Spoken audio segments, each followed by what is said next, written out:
Magandang araw mga kamister, mga nagsasaka. Good morning sa lahat. Dahil walang ulan ngayon, magdilig muna ako ng aking tanim na talong. Ganyan talaga ang buhay dito sa bukid pag walang ulan. Buti na lang may lawa dito sa amin na may tubig pa. At tinitiis ko na lang ang bigat at ang hirap ng pagdilig para lang mabuhay yung mga talong ko at tumubo ng maayos at makaani tayo ng nasa panahon. Okay mga kabisir, ang bigat talaga ng galon na ito, kaya ko ginawa ito dahil walang ulan dito sa amin ngayon sa bukid at nahirapan ako.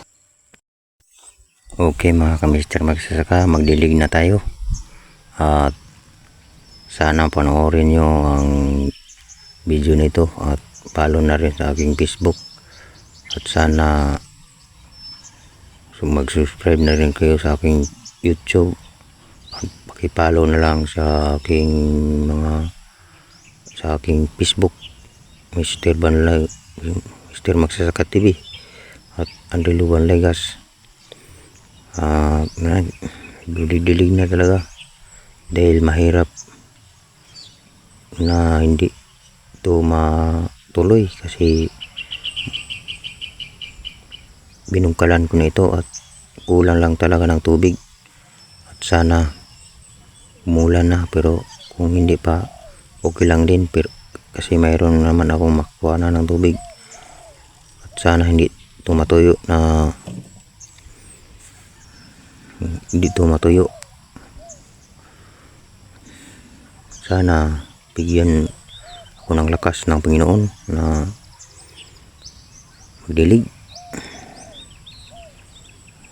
Okay, hanaragod hanaraman ang ginabuhi Bisaya na buta kay Bisaya matanda ko tanaw ng buna, hinaw na pero dili upaw dako rag buna gayati na. Okay, tuloy-tuloy tayo pagdilig at sana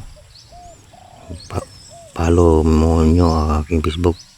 Okay, yan lang at patuloy tayo sa pagdilig at sana marami pa tayong magawa ngayong araw at bigyan tayo ng lakas ng Diyos sa ating mga gawain araw-araw.